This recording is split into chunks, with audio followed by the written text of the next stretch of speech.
आराध्नुमो यतीन्द्रश्रीपदाब्जे सत्त्वसिद्धये यद्रजोले सविक्षिप्तं समस्तं च रजस्तमः सीतारामयतीन्द्रश्रीभाववाङ्मयबोधकं सहस्रमुखसन्दीप्तं श्रीलक्ष्मणयतिं भजे सीतारामानुजं मौनिं दैवीगुणमहाखनिं दयामृतधुनिं वन्दे श्रीमहापूर्णदेशिकं यक्किरालकुलाम्बोधिविधुमानन्दरूपिणम् अनन्तार्यतनूजातं कृष्णं वन्दे जगद्गुरुं श्रीविष्णुचरणोद्भासिहृत्कुशेशयसुन्दरं वन्दे त्वाम् अवधूतेन्द्रं विश्वगौराङ्गरूपिणं सीतारामयतीन्द्रश्री दिव्यलक्ष्मणरूपिणं सर्वसौभाग्यदातारं सीतारामगुरुं भजे। ओम अस्मद्गुरुभ्यो नमः। వాసుదేవ నరరూప నారాయణులందరికీ నా నమస్కారం. మూకం కరోతి వాచాలం పంగుం లంఘయతే గిరిం యత్ కృపాతమహం వందే పరమానంద మాధవం అని చెప్పారు పెద్దలు. స్వామివారి అనుగ్రహం ఉంటే, స్వామివారి రూపంలో ఉన్న మన ఆచార్యుల అనుగ్రహం ఉంటే మూకం కరోతి వాచాలం, మూగవాడు కూడా ఎంతో వాచాలంతో మాట్లాడతాట వారి అనుగ్రహం ఉంటే. పంగుం లంఘయతే గిరిం, అవిటివాడు కూడా కొండ మించి దూకుతాట ఆయన అనుగ్రహం ఉంటే. మన గొప్పతనం ఏమీ లేకపోయినా సరే, అర్హతలేమీ లేకపోయినా సరే, వారి నిర్హేతుక దయతో, ఎటువంటి అర్హత లేని మన మీద అపారమైన కరుణతో దయతో మన అందరికీ ఇలాంటి గురు పూజలలో పాల్గొనే, ఇటువంటి ఆధ్యాత్మిక కార్యక్రమాలలో పాల్గొనే అవకాశం కల్పిస్తున్నారు మన ఆచార్యులు, మన గురుదేవులు. వారికి గురు పూజలు అవసరమా? వారికి ఆధ్యాత్మిక కార్యక్రమాలు పారాయణలు అవసరమా? సంకీర్తనలు అవసరమా అంటే వారికైతే అవసరమేమీ లేదు. మనకి క్రమశిక్షణ అలవాటు చేయడానికి, ఈ కార్యక్రమాల పేరుతో అందరం కలవడానికి, కలిసి ఒక చోట పని చేయడానికి, ఆ పేరుతో భగవంతుడిని స్మరించుకోవడానికి వారు చెప్పిన కొన్ని మంచి మంచి విషయాలు మళ్ళీ మళ్ళీ తలుచుకోవడానికి, అందులో కొన్ని పాటించడానికి ప్రయత్నించడానికి పెద్దలు ఇటువంటి కార్యక్రమాలను పెడుతూ ఉంటారు. అందులో మనకి పాల్గొనే అవకాశం కల్పిస్తూ ఉంటారు. అది వారి వాత్సల్య విజృంభణం. మన అర్హత ఏమీ లేదు అందులో. అటువంటి గురువులు ఉన్న సమయంలో, ఆ కాలఖండంలో మనం ఉండడం, వారి పాదసేవ చేసుకోవడం, వారి దర్శనం చేసుకోవడమే ఎంతో పుణ్యం. అప్పట్లో అయోధ్యానగర వాసులు అంటే ఎంతో అదృష్టవంతులు అనుకునేవారట. రాముడు ఉన్నప్పుడు ఆయనతో పాటు తిరిగారు, వీళ్ళందరూ చూశారు, వానరులందరూ చూశారు. ఋషులు అరణ్యాలలో తపస్సు చేసుకుంటూ వాళ్ళు ఆయన వనవాసం చేసినప్పుడు చూశారు. ఆహా, వాళ్ళు ఎంత అదృష్టవంతులో. బృందావనంలో కృష్ణావతార సమయంలో కృష్ణుడితో పాటు తన్నుతు గుజ్జుతు తద్దయి పైబడి కూడి ఆడుచున్ గోపాబాలకులు ఎటువంటి, ఇంకా రాముడంటే రాజు, చక్రవర్తి, ఆయన దగ్గరికి వెళ్ళడానికి కొన్ని అర్హతలు కావాలి, చాలా సెక్యూరిటీ ఉంటుంది. కృష్ణుడికి అవేమీ ఉండవు. సామాన్య గోపబాలకులతో ఆయన చేతుల మధ్యలో ఆవకాయ బద్దలు పెట్టుకుని చద్దనంలో పెరుగు అన్నం కలిపి తిన్నట్టు ఆయన భాగవతంలో పోతన గారు చెప్తారు. అంతటి సౌలభ్య స్వరూపమైన ఆయన సామీప్యాన్ని ఎంతోమంది అనుభవించారు. అయ్యో, అప్పుడు మనం పుట్టలేకపోయామే. మహానుభావులైన శంకరాచార్యుల వారు, రామానుజాచార్యుల వారు, వారు అవతరించినప్పుడు మనం వారితో వారి దర్శనం చేసుకోలేకపోయామే అనే లోటు లేకుండా అతి సామాన్యమైన వ్యక్తుల్లాగా మనలాగే కరచరణ అవయవాలతో, చర్మచక్షువులతో మన ముందుకు వచ్చి మనతో పాటు కలిగి తిరుగుతూ, మనలాగే అన్నం తింటూ, మనలాగా సామాన్యుల ఇంటికి వచ్చి భిక్ష చేసి భోజనం చేసి మనలాగే పడుకుంటుంటే మనం కూడా ఒక్కొక్కసారి మోసపోయి వాళ్ళు మనలాగే మనుషులే అనే మాయలో పడతామేమో అనుకోకుండా మళ్ళీ మళ్ళీ అప్పుడప్పుడు వారి మహిమలు చూపిస్తూ మనకి ఎంతో అదృష్టాన్ని కలుగజేశారు మన గురువులు. లక్ష్మణైతింది వారు చెప్తూ ఉండేవారు చాలాసార్లు, ఆయన అవతార పురుషులండి అంటారట. అనగానే ఇంకొకరికి సందేహం వస్తుందట, ఆయనకి కాళ్ళు చేతులు ఉన్నాయి, ఆయన మనలాగే మాట్లాడుతున్నాడు, ఆయన మనలాగే భోజనం చేస్తున్నాడు, ఆకలి వేస్తుంది ఆయన కూడా, పడుకుంటున్నారు, నిద్రపోతున్నారు, శ్రమ పడుతున్నారు ఆయన కూడా, మళ్ళీ అలసట తీర్చుకుంటున్నారు మనలాగే, ఆయన కూడా మనలాగే మనిషి కదా, ఆయన అవతారం అంటారేంటండి, మనది మామూలు జన్మ అంటారేంటండి అంటే ఆయన చాలా సులువుగా మనకి అర్థమయ్యే భాషలో అవతారానికి జన్మకి మామూలు మనిషి జన్మకి ఉండే వ్యత్యాసం చెప్పారు. చీకట్లో ఏమీ కనిపించినప్పుడు అలా నడుచుకుంటూ వెళ్ళి కనిపించక నూతులు పడిపోతాట ఒకడు, వాడికి ఆ నూతులోంచి బయటికి రావడం తెలీదు, ఈత కొట్టడం తెలీదు. ఇంకొక ఆయన బాగా ఈత కొట్టడం వచ్చు, ఎవరైనా ఇలా ప్రమాదవశాత్తు పడిపోతే వాళ్ళని బయటికి తీయడం కూడా వచ్చుట. ఆయన అందరూ అయ్యో నీళ్ళలో పడిపోయాడు వీడు, నీళ్ళలో పడిపోయాడు వీడు అంటే నేను తీస్తాను వాడిని బయటికని ఆయన నూతిలోకి దూకాట. ఆ నుయ్య గోడ పైనుంచి నూతిలోకి పడ్డవాడు ఒకలాగే పడ్డాడు, దూకినవాడు ఒకలాగే పడ్డాడు. మరి ఆయన్ని పడ్డాడంటున్నారు, ఈయన దూకాడంటున్నారు, ఇద్దరు ఒకలాగే కిందకు పడ్డారు. అంటే మొదటివాడు ఆయనకి చేతకాక కనిపించక అందులో పడి పైకి రావడం తెలియక గిలగిల కొట్టుకుంటూ ఉంటే, రెండవ వాడు దూకడం తెలిసి ఆయన బయటికి రావడమే కాకుండా అందులో పడిన వాళ్ళని కూడా బయటికి తీసుకురావడం తెలిసి లోపలికి దిగి అక్కడ పడిన వాడిని బయటికి తీసుకొస్తారు కాబట్టి వాడిని దూకాడన్నారట. అలాగా మనము చేసుకున్న పూర్వజన్మ పుణ్యాలు కర్మలను బట్టి ఈ జన్మలో వచ్చాం. ఇందులో నుంచి బయటపడి స్వామివారి అనుగ్రహం పొందడానికి ఎంతో ప్రయత్నిస్తుంటాం, మనవంతు ప్రయత్నం మనదంతా. కానీ వారు ఇటువంటి జన్మచక్రాల నుంచి బయటపడి మనలాంటి వారిని కూడా జన్మచక్రాల నుంచి బయటకి రప్పించడానికి మళ్ళీ అవతరించి ఇలాంటి కార్యక్రమాలను ఎన్నో నిర్వహించి వాటిల్లో మనం పాలు పంచుకునే అవకాశం కల్పించి మనల్ని ఉద్ధరిస్తూ ఉంటారు. అందుకని వారిది అవతారం అన్నారట. ఇంత సులువుగా ఎవరైనా చెప్పగలరా? జన్మకి అవతారానికి అందరూ మాస్టర్ గారు కూడా మనలాగే చొక్కా వేసుకునేవారు, మనలాగే తిరిగేవారు, మనలాగే టీ తాగేవారు, ఇలా అనుకుని మనము ఆయన మనుషులమే అనే మాయలో పడతామేమో అని ఈ విధంగా చాలా సులభంగా చెప్పేవారు. ఇక అంతటి వాత్సల్యం వారు చూపించిన తరుణంలో మనము వారికి ఏమి ఇవ్వగలము అంటే ఏమిస్తాం? మనది ఏది ఉంది కనుక ఆయనకి ఇస్తాం. మనం ఏమి ఇవ్వాలో కూడా మనకి పెద్దవాళ్ళు చెప్పారు. మనం ఎలా నేర్చుకోవాలో కూడా పెద్దలు చెప్పారు. గోదాదేవి తిరుప్పావైలో ఇందాకే వేణుమాధవ్ గారు చెప్తూ ఇవాళ నుంచి ధనుస్సంక్రమణం ప్రారంభం, ధనుర్మాసం ప్రారంభం చెప్పారు. ధనుర్మాసం మొట్టమొదటిసారి కలియుగంలో ఆచరించిన గోదాదేవి మాట్లాడుతూ చెప్తూ పాసురంలో మేలయ్యారు సేవనగల్ వేణువన కేటియల్ అంటే దాని లక్ష్మణైతిందులో మనకు అర్థమయ్యే భాషలో పెద్దలు అనుష్ఠించు పెంపున మేము, మా పెద్దవాళ్ళు ఏం చేశారో అది అలా మేము చేస్తాము. మనకి ఆచారం ఏమిటి అంటే మన పెద్దలు ఏది చెప్తే అది చేయడం, మన వాళ్ళు ఏది చేస్తే అది చేయడం, అది మన ఆచారం.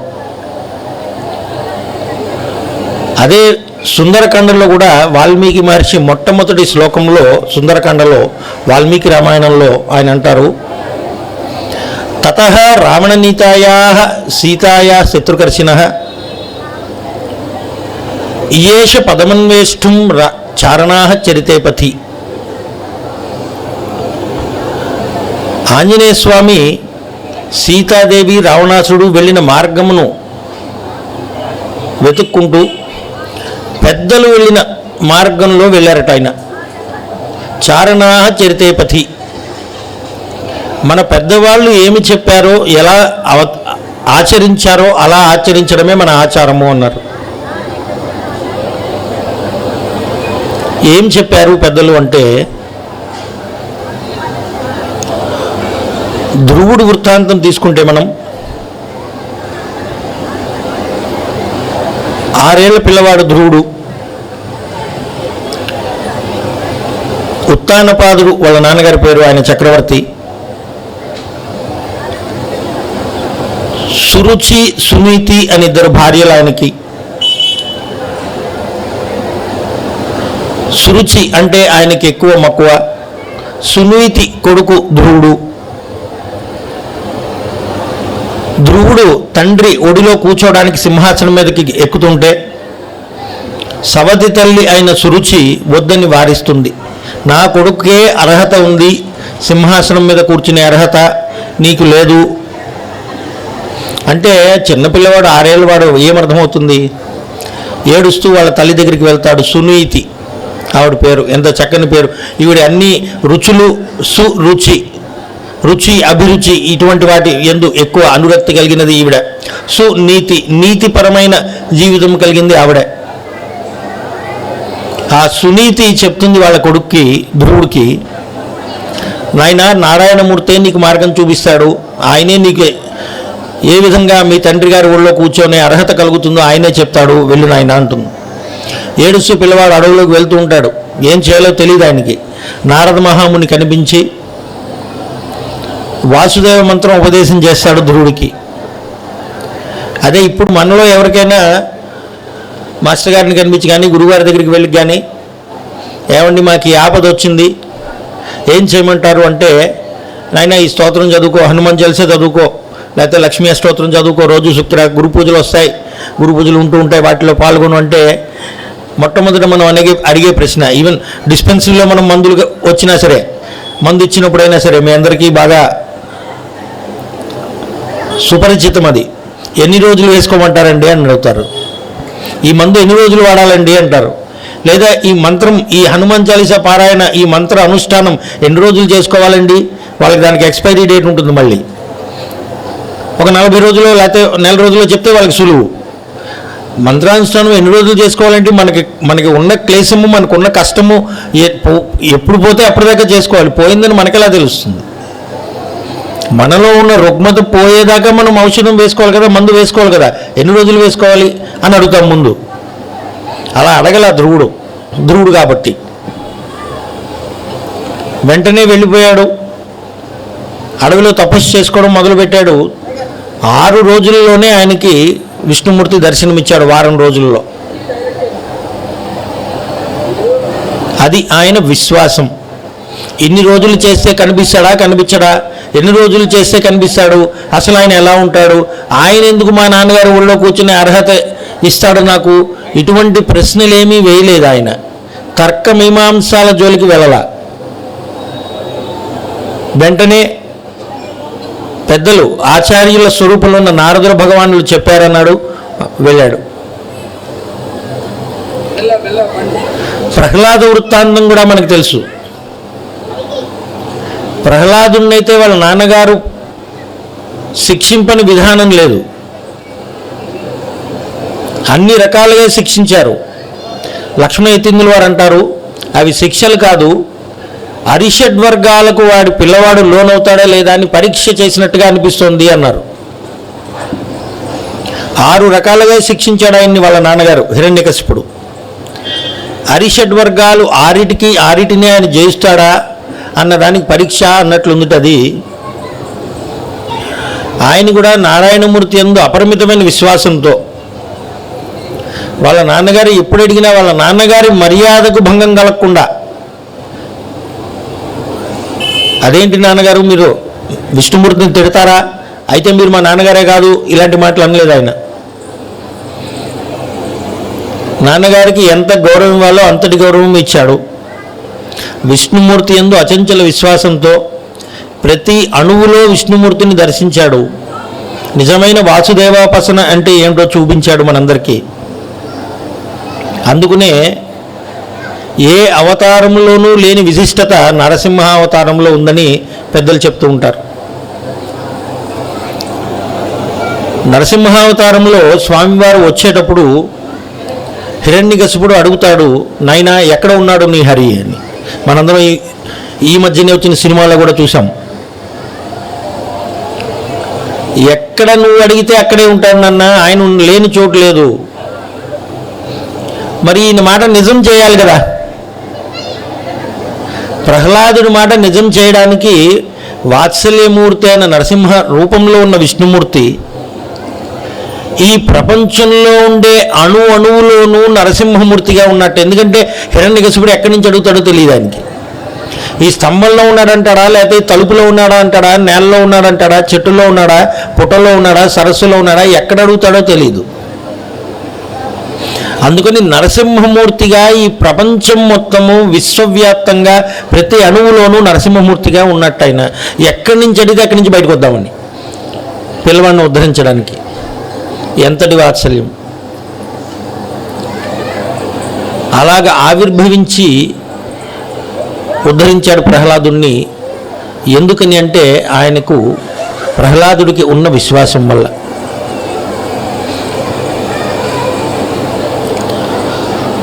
రాముడు సీతాదేవి వియోగంలో బాధపడుతుంటే సీతాదేవి ఎక్కడుందో వెతకండ్రా అనే వానరులందరినీ పంపిస్తే ఆయన శక్తి ఆయనకు తెలిగిపోతే జాంబవంతుడు, నాయనా నువ్వు వెళ్ళగలవు, నువ్వు వెళ్ళి రాగలవు అని ఆయన శక్తిని ఆయనకు తెలియజేస్తే ఆంజనేయ స్వామి అంటాడు, నేను రాముడి బాణంలాగా వెళ్తాను అని, వెళ్ళి తిరిగి వస్తాను, అక్కడ కార్యక్రమం నిర్వర్తించుకుని తిరిగి వస్తాను. రాముడి మీద ఉన్న విశ్వాసం అటువంటిది ఆంజనేయ స్వామి వారికి. రాముడి బాణంలాగా వెళ్ళి తిరిగి రావడం, మామూలుగా వెళ్ళి తిరిగి రావచ్చు, వేగంగా వెళ్ళి తిరిగి వస్తానన్నచ్చు. ఎంత అద్భుతంగా చెప్తారంటే ఆంజనేయ స్వామి వారు రాముడి బాణంలాగా ఎందుకన్నారటంటే, బాణం వేసేది ఎవరు? రాముడి బాణం అంటే ఎవరు వేస్తారు? ఎవరో అప్పారావో సుబ్బారావో వేయలేడుగా, రాముడే వేయాలి. రామబాణం అంటే రాముడే వేయాలి. అంటే ఆయన శక్తే తప్ప నా శక్తి ఏమి లేదు. బాణముకి ఏమైనా శక్తి ఉంటుందా? బాణము లాగి పట్టుకుని వదిలేవాడు శక్తి మీద, వాడి లక్ష్య సాధన మీద ఆధారపడి ఉంటుంది బాణం యొక్క విజయము అపజయము. అందుకని నేను వెళ్ళేది నా శక్తి మీద కాదు, జయాపజయాలతో నాకు సంబంధం లేదు. రాముడు వదిలాడు నన్ను, ఆయన శక్తి, ఆయన లక్ష్య సాధన నా లక్ష్య సాధన, ఆయన శక్తే నా శక్తి అని పరిపూర్ణ విశ్వాసంతో రాముడు వదిలిన బాణంలా వెళ్ళి వస్తానన్నాడు ఆయన. ఇవన్నీ చూస్తుంటే ఎంత విశ్వాసంతో కలిగి ఉండాలి మనము. సీతామ్మవారు రాముడే వస్తాడు, ఆవిడ చుట్టూ ఉన్నవాళ్ళు మామూలు వాళ్ళ. అంతకుముందంతా చక్కగా అంతఃపురంలో స్త్రీలు, సేవకులు, తర్వాత అరణ్యంలో కూడా ఋషులు, ఋషిపత్నులు, ఎంతో చక్కగా సాగిన ఆవిడ జీవితం. రాముడు అపహరించిన తర్వాత అందరూ రాక్షస స్త్రీలే. రోజు పొద్దున్న లేస్తే ఆవిడని బెదిరించేవాళ్లే. రావణాసురుని పెళ్లి చేసుకోకపోతే ఇదే చేస్తాం అది చేస్తామని. 99% కూడా విశ్వాసం కాదు రాముడు వచ్చి కాపాడుతాడని, రాముడు వచ్చి మళ్ళీ నన్ను తీసుకువెళ్తాడని. 100% కల్తీ లేదు.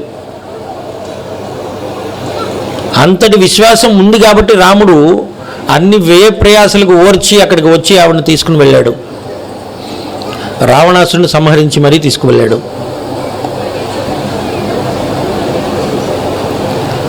ఇక కృష్ణావతారంలో అయితే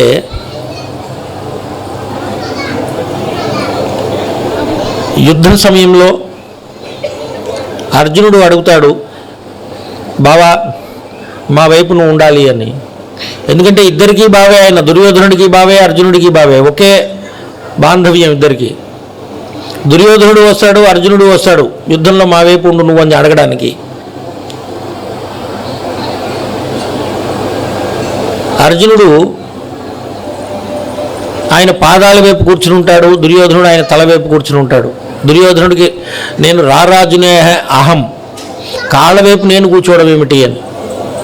కానీ అర్జునుడికి అహం లేదు కాబట్టి, ఆయన కూడా నరుడు నారాయణుడిలో ఒకడు కాబట్టి నారాయణుడి అంశ ఆయనలో కూడా ఉంది కాబట్టి ఆయన పాదాల చింత కూర్చున్నప్పుడు లేచి కళ్ళు తెరవగానే ఎదురుగుండా అర్జునుడు కనిపిస్తాడు. ఎవరు కావాలి నీకు అంటే దుర్యోధనుడు చాలా వ్యధ చెందుతాడు. ఏమో కృష్ణుడు ముందు ఆయన చతురంగ బలాన్ని అర్జునుడికి ఇచ్చేస్తాడేమో. ఎందుకంటే కృష్ణుడు అంటాడు, నేను ఒక్కడిని ఒకవైపు ఉంటాను, నా చతురంగ బలాలైన యాదవ సైన్యమంతా మరో పక్క ఉంటుంది, నేను ఎవరికి కావాలి? నా అంత పరాక్రములైన వేల మంది లక్షల మంది సైన్యము ఎవరికి కావాలి? దుర్యోధనుడు కొంత వ్యధ చెందుతాడేమో, అర్జునుడు ఆ సైన్యాన్ని అంతని అడిగేస్తాడేమో. కృష్ణుడిని నేనేం చేసుకుంటాను, వాడి ఉద్దేశం అది. కృష్ణుడు ఒక్కడే, అందులోనూ కృష్ణుడు యుద్ధం చేయనన్నాడు. యుద్ధం చేయని కృష్ణుడు నాకెందుకు? అర్జునుడు వాళ్ళందరినీ అడుగుతాడేమో కానీ లోపల వ్యాకులు పడిపోతున్నాడు. కానీ అర్జునుడు ఎంతో విశ్వాసంతో కృష్ణుడి మీద, నువ్వు ఎలా ఉన్నా యుద్ధం చేసినా చేయకపోయినా నువ్వు నా వైపు కావాలి. ఇదే విషయం కుంతీదేవి కూడా అంతా యుద్ధం అంతా అయిపోయిన తర్వాత, ధర్మరాజు రాజు అయిన తర్వాత, ధృతరాష్ట్రుడు వానప్రస్థానికి వెళ్ళిపోయిన తర్వాత అంతా చక్కబెట్టి రాజ్యం సరిగ్గా కుదుటపరిచి మళ్ళీ తిరిగి కృష్ణుడు బృందావనానికి బయలుదేరి మధురకు బయలుదేరి వెళ్ళిపోతూ ఉంటే అత్త వెళ్ళొస్తానని చెప్తాడు కుంతీదేవికి. నాయన ఇంకొన్ని రోజులు ఉండొచ్చు కదా, మనలాంటిదే ఆవిడ కూడా, మేనల్ని ఇంకొన్ని రోజులు ఉండొచ్చు కదా అని అడుగుతుంది. అత్తయ్య నువ్వు ఉండమన్నావు కదా, ఇంకొన్ని రోజులు ఉంటాడు, ఇంకొక 2-3 నెలలు ఉండి అప్పుడు మళ్ళీ బయలుదేరుతాడు. అత్తానికి నువ్వు అడిగావు కదా ఇన్ని రోజులు ఉండమని, ఉన్నాను ఇప్పుడు బయలుదేరుతాను, నీకేం కావాలి కోరుకో. ఈయన పరీక్షలు మామూలుగా ఉండవుగా, అప్పుడు కూడా ఏమన్నా కోరుకుంటుందేమో అని అడిగాడు. అత్తా నీకేం కావాలి కోరుకో. ఆవిడ అడిగిందిట, ఇప్పుడు దాకా మాకున్న ఇలాంటి కష్టాలన్నీ మాతో ఇలాగే కలకాలం ఉండేట్టు చూడు నాయన అందుట. ఇంతకాలం కష్టాలు పడ్డాం కదా వనవాసంలో, యుద్ధంలో, ఇటువంటి కష్టాలే మాకు కలకాలం ఉండాలి నాయన అందుట. అదేంటత్తా ఇప్పుడు అంతా సుఖంగా ఉంది కదా, మీ పిల్లలు రాజులు అయ్యారు, రాజ్యం చక్కగా పరిపాలిస్తున్నారు, ఇంకా కష్టాలు అంటావేంటి నువ్వు అంటే, నాయన మాకు కష్టాలు వచ్చినప్పుడల్లా నువ్వు మా పక్కన ఉన్నావు, నువ్వు మా పక్కనే ఉండాలంటే మాకు కష్టాలు ఉండాలి, కాబట్టి ఆ కష్టాలను మాకు అలాగే ఉంచు. అది వారి విశ్వాసం.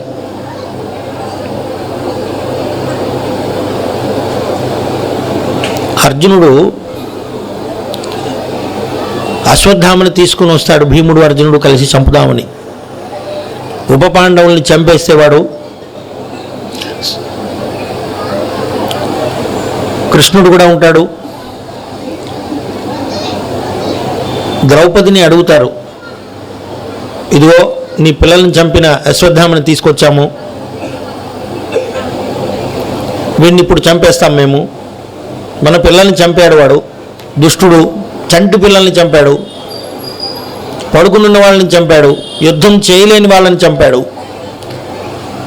ఇవాళ సినిమాల్లో వాడిని చాలా పెద్ద హీరోగా చూపించవచ్చు, కానీ అంతటి ఘోరమైన పని చేశాడు కాబట్టి వీడు శిక్షార్హుడు, చంపడానికి అర్హత కలిగిన వాడు, వీడిని చంపేస్తాము అని భీముడు అంటే, ద్రౌపదీదేవి అంటుంది, నా పిల్లలు కోల్పోయి నేను ఎంత బాధపడుతున్నానో, అశ్వత్థామ వస్తే ద్రోణుడి భార్య అశ్వత్థామ తల్లి ఆవిడ కూడా అదే టెన్షన్ పడుతూ ఉంటుంది కదా, అదే బాధపడుతుంటుంది కదా, వాళ్ళని వదిలేద్దాము, ఆయన్ని వదిలేయండి, చంపదగినవాడు కాదు, గురువు యొక్క కుమారుడు, బ్రాహ్మణుడు, చంపదగినవాడు కాదు. కృష్ణుడున్న చోట అన్ని శుభాలే జరుగుతాయి కాబట్టి ఆయన ఉన్నాడు మనకి అని చెప్తుంది ఆవిడ. ఆవిడకి అంత విశ్వాసం కృష్ణుడి మీద, అన్నగారి మీద. భగవంతుడి మీద ఎంత విశ్వాసం ఉండాలి అనేది వీళ్ళందరూ మనకి చెప్పిందే కదా.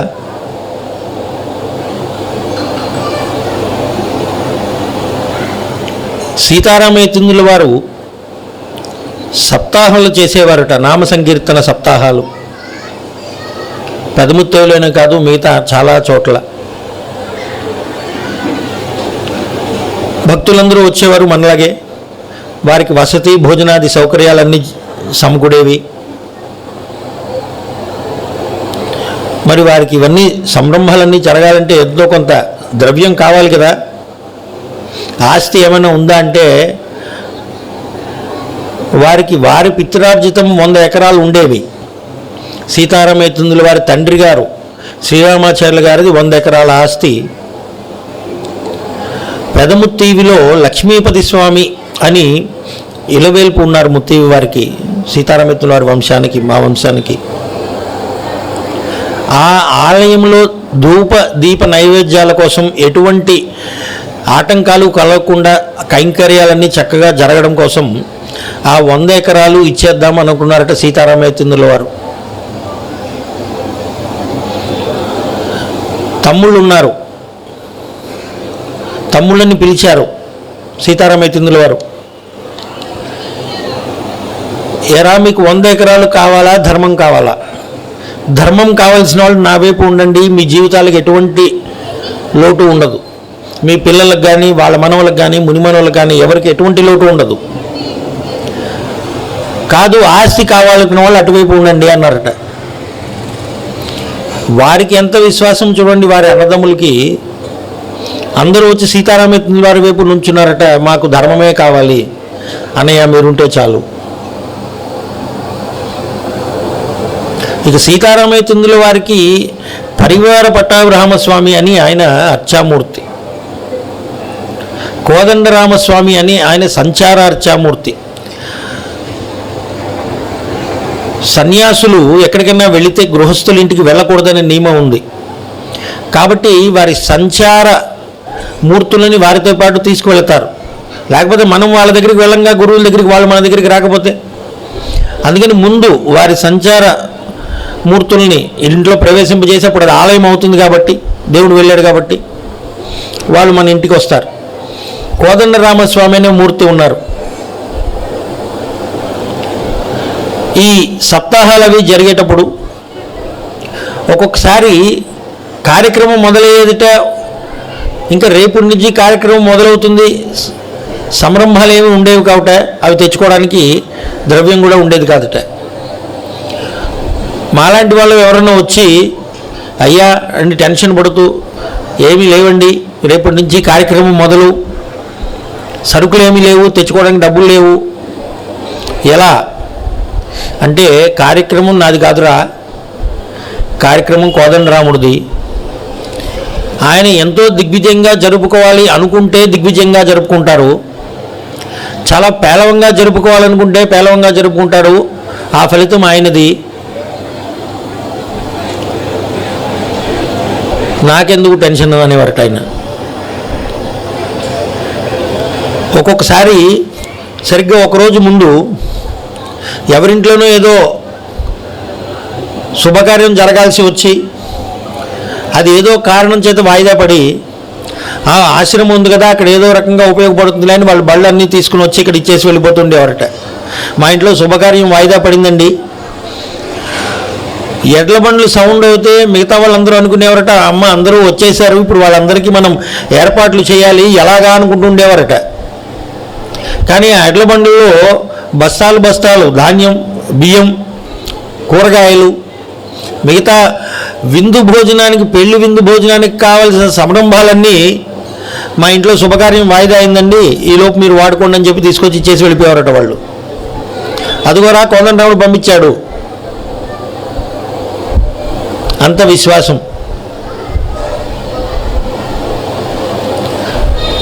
లక్ష్మణ యతీంద్రుల వారు 108 రోజుల క్రతువు చేశారు. ఇందాకే వేణుమాధవ్ గారు చెప్తూ చాలా అద్భుతమైన శిక్షణ ఇచ్చారు మాకు అప్పుడు అని చెప్పారు. 108 రోజుల క్రతువు ఊహకందని కార్యక్రమం అది.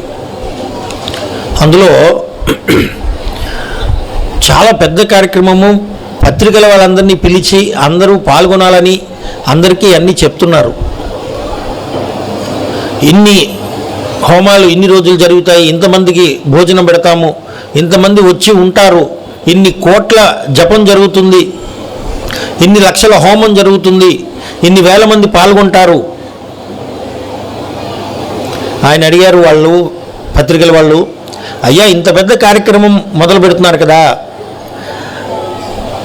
దీనికి కావలసిన ద్రవ్యం మీ దగ్గర ఎంత ఉంది, ఎంత కూడబెట్టారు మీరు అని అడిగితే లక్ష్మణైతుందుల వారు సంచిలో నుంచి ఇలా చేయి పెట్టి తీశారు, 5 రూపాయలు ఉంది, దీంతో మొదలు పెడుతున్నానని చెప్పారు. ఈ 5 రూపాయలతో మొదలు పెడతారా అన్నట్లుగా వాళ్ళ మొహాలు ప్రశ్నార్థకం. అప్పుడు లక్ష్మణైతుందుల వారు అన్నారు, 200 కోట్ల ఆస్తి ఉంది అన్నారు. మిగతా వాళ్ళంతా అనుకున్నారు, అది 200 కోట్ల ఆస్తి ఉంది కాబట్టి ఈయన ఇంత ధైర్యంగా మొదలు పెడుతున్నారు. ఏమిటా 200 కోట్ల ఆస్తి అంటే ఆయన చెప్పారు, నేను దూకండ్రా అగ్నిగుండంలోకి అంటే ముందు దూకేసి తర్వాత గురువు గారు ఇప్పుడు ఏం చేయమంటారు, ఇక్కడ వేడిగా ఉంది అని అడిగే శిష్యులు 200 మంది ఉన్నారండి అని చెప్పారు వారు. అంత విశ్వాసం ఉన్న శిష్యులు ఉన్నారు వారి దగ్గర.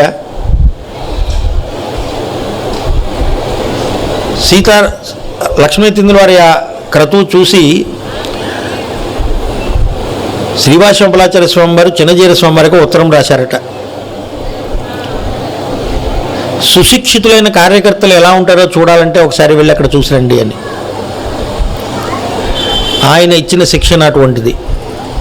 వారికి సీతారామైతుందుల వారి మీద ఉన్న విశ్వాసం అటువంటిది. కార్యక్రమం మొదలుపెట్టడమే తప్ప ఇంత ఉంది కాబట్టి ద్రవ్యం దీనితో ఇంత కార్యక్రమం చేద్దాం అనే ఆలోచన కాదు. కార్యక్రమం చేయాలి, ఆ ద్రవ్యం అదే వస్తుంది.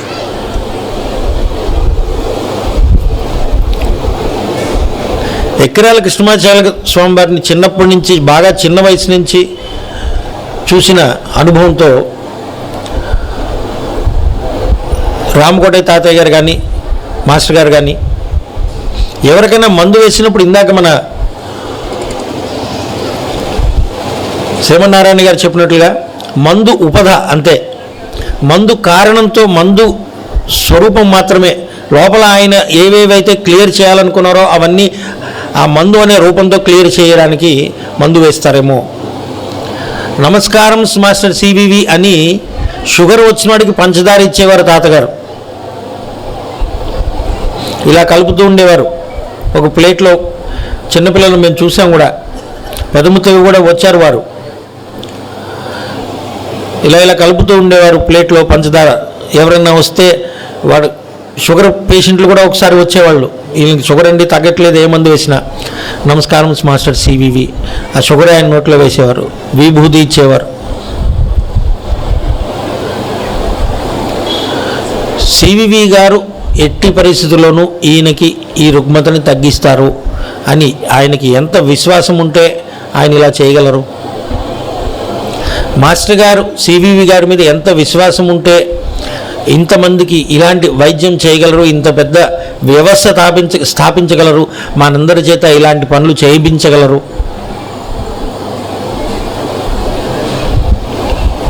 అనంతకృష్ణ గారికి ఒకసారి మాస్టర్ గారికి విదేశాలకు వెళ్ళే ఒక అవకాశం లభించిందిట. అది అనంతకృష్ణ మాస్టర్ గారే చెప్పారు. అది ఉద్యోగం కోసమో విద్య కోసమో అంతగా నాకు గుర్తు రావట్లేదు, చాలా చిన్నప్పుడు చెప్పారు. చదువుకోవడానికో లేకపోతే ఉద్యోగానికో వేరే విదేశాలకు వెళ్ళే అవకాశం. మాస్టర్ గారి దగ్గరికి వచ్చి చెప్పారట, ఎక్కిరాల కృష్ణమాచార్య గారి వద్దకు వచ్చి తండ్రి గారి దగ్గరికి, నాన్నగారు ఇలా అవకాశం వచ్చిందండి. ఆయన అన్నారట, ఏం చేద్దాం అనుకుంటున్నావు అని. ఏమీ అనుకోవట్లేదు నాన్నగారు, మీరేం చెప్తే చేద్దాం అనుకుంటున్నాను. వెళదామని ఉందా? విదేశాలకు కదా మరి, అప్పుడు అంటే వెళ్ళాలని ఏమీ ఉత్సాహం లేదు, అలా అని వెళ్ళకూడదని లేదు, మీరేం చెప్తే అది చేస్తాను.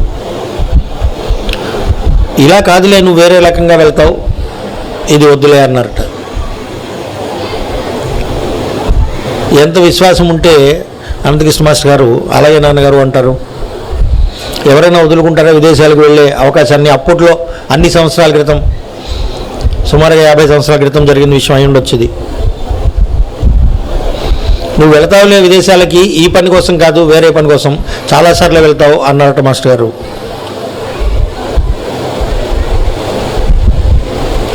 సీతారాం గురువు గారు కూడా ఏమి వచ్చినా సరే చాలామంది ఇప్పుడు అది కూడా అనడం అలవాటు చేసేసుకున్నాం ఆయన్ని చూసి. నిర్భయం నిశ్చింత, ఏమి వచ్చినా సరే నిర్భయం నిశ్చింత. మనకెందుకు భయం? మనకి అంత పెద్ద కొండ అండగా ఉన్నప్పుడు. మన విశ్వాసంలో అణుమాత్రమైన లోటు ఉంటే అలాంటి అనుమానాలు రావాలి, కానీ లేకపోతే ఎందుకు? గజేంద్ర మోక్షంలో చెప్తారు పోతనామాచుల వారు, గజేంద్రుడు ఇంద్రద్యుమ్నుడు అనే రాజు అగస్త్య మహాముని వెళుతుంటే పక్క నుంచి ఈయన రాజు కదా అనే అహంతో లేచి నుంచోలేదుట. నీ శరీరం బరువెక్కిపోయి ఏనుగులాగా లేచి నుంచోడానికి కూడా నీకు బద్ధకం వేసింది కదా, అందుకని ఏనుగు అయి పుట్టు అని చెప్పి శాపం పెట్టాడు ఆయన ఇంద్రద్యుమ్న మహారాజుకి. అలాగే ఆయన గజేంద్రుడిగా పుట్టాడు. మరొక వైపు గజేంద్ర ఉపాఖ్యానంలో మొసలి ఉంటుంది కదా, ఆయన ఇంకొక గంధర్వుడు, హూహు అనే పేరుతో ఉండే గంధర్వుడు. విశ్వనాథ సత్యనారాయణ గారు హాహా హూహు అని ఒక నవల కూడా రాశారు ఆ గంధర్వుడు విషయంలో. ఆ హూహు అనే గంధర్వుడు ఒక ముని స్నానం చేస్తుంటే పరిహాసానికి లోపల వెళ్ళి కాళ్ళు లాగేట, లోపల నుంచి ఈదుకుంటూ వెళ్ళి. ఆయనకి కోపం వచ్చి నాలాంటి వాడితో పరాచకాలు ఆడతావరా, నువ్వు మొసలిగా పుట్టు అన్నాడు. ఇది వీళ్ళ పూర్వ జన్మ చరిత్ర. సరే, ఈ గజేంద్రుడు పుట్టిన తర్వాత చాలా పెద్ద గజరాజు, చాలా పెద్ద సమూహం ఉంది ఆ గజరాజు చుట్టూతా. పోతన గారి పద్యంలో చెప్తారు ఆయన, 10,00,000 కోటి కరణీనాథుండు, 10 లక్షల కోట్ల ఆడ ఏనుగులకు అధిపతిట ఈ గజరాజు గజేంద్రుడు. ఎంతటి మదం కలిగి ఉంటాడు ఆయన. ఆయన వెళుతూ కనిపించిన, అంటే అడవిలో సంచరిస్తూ ఆ ఏనుగు గజేంద్రుడు వెళుతున్న దారిలో కనిపించిన ప్రతి జంతువుని శిక్షించింది. అది ఒక చెమరీ మృగాన్ని తప్ప. చెమరీ మృగము తోకతో చక్కగా ఇలా వీచేటప్పటికీ సరేలే వెళ్ళిపోమందిట. అంత మదించి ఉన్న గజరాజు మొసలి పట్టుకుంది. 10,00,000 కోటి కరణీనాథుండ, నన్ను ఎవరైనా కాపాడండి, కాపాడలేదు ఆయన. లావొక్కింతై లేదు ధైర్యం బిగులంబే, నాకు శక్తి అంతా తగ్గిపోతుంది అంటే ఇంకా శక్తి ఉందనే స్పృహ ఆయనకి ఉంది, కాపాడుకోవడానికి ప్రయత్నిస్తున్నాడు. ఆయన రాలా.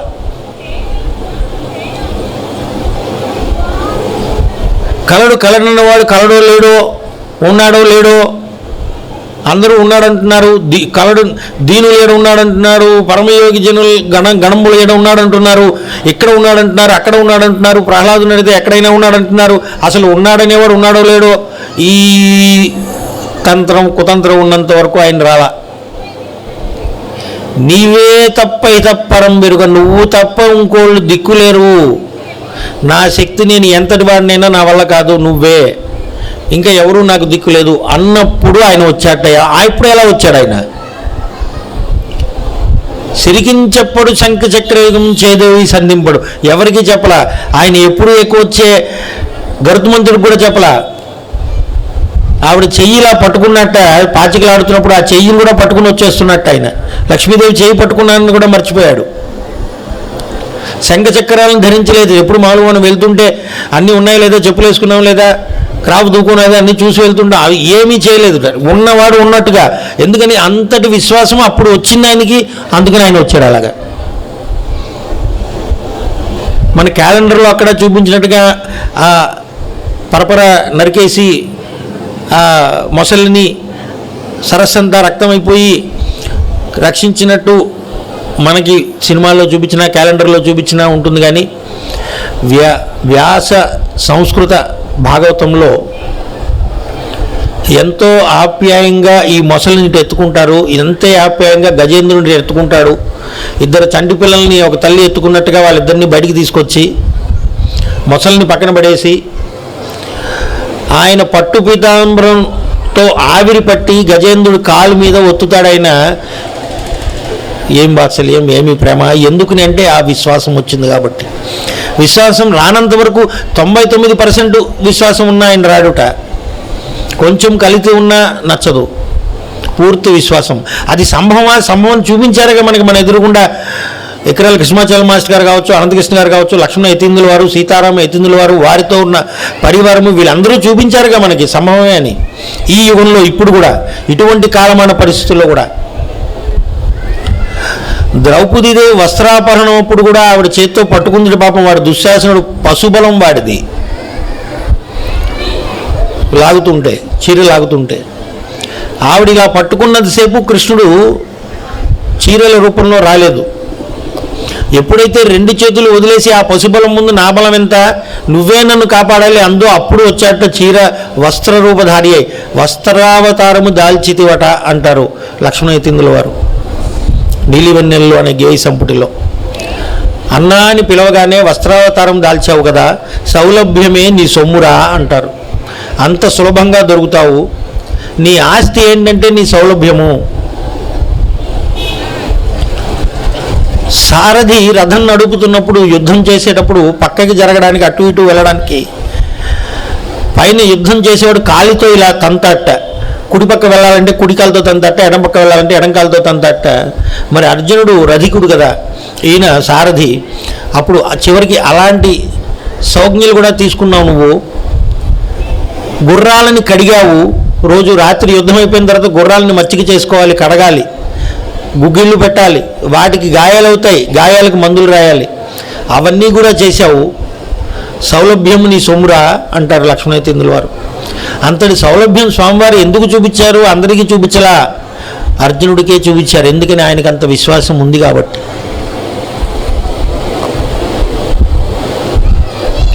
ఏం నేర్చుకోవాలి మనము? ఇంత చెప్పిన తర్వాత కూడా, వారు ఇన్ని రకాలుగా చూపించిన తర్వాత కూడా మనకెందుకు భయము, మనకెందుకు చింత, రేపు ఏమైనా అవుతుందా? మా నాన్నగారికి సీతారామ యతీంద్రుల వారు చెప్పారట, నీకు ఏ డోకా లేదురా, నీకు ఏది కావాలంటే అది, ఎప్పుడు ఏది అవసరమైతే అది దానంతట అది వస్తుందిలే, నీకేం పర్వాలేదు అన్నారట. ఆయన చివరి వరకు ఇప్పుడు కూడా ఏ రకమైన చింత ఉండదు ఆయనకి. గురువు గారు ఉన్నారు, ఆయన చూసుకుంటారు. కాలేజీకి రేపు చేరిపోవాలండి, కాలేజీ ఆయన చూసుకుంటారు. రేపు ఇక్కడికి వెళ్ళాలండి, ఆయన చూసుకుంటారు. పిల్లలు ఆయన చూసుకుంటారు. మనం ఈ విషయంలో నేర్చుకోవాల్సింది, నాకు తెలిసి నేను తెలుసుకున్నది, విశ్వాసం కలిగి ఉంటే చాలు, వాళ్ళే మన దగ్గరికి వచ్చి మనల్ని చెయ్యి అందిస్తారని. ఆ విశ్వాసం ఇద్దాం వారికి. ఈ అవకాశం మనకిచ్చినందుకు, మన ద్వారా ఈ విషయం పెద్దలు మీకందరికీ తెలియజేసే అవకాశం కల్పించినందుకు హృదయపూర్వక నమస్కారాలు తెలియజేసుకుంటూ వాసుదేవ.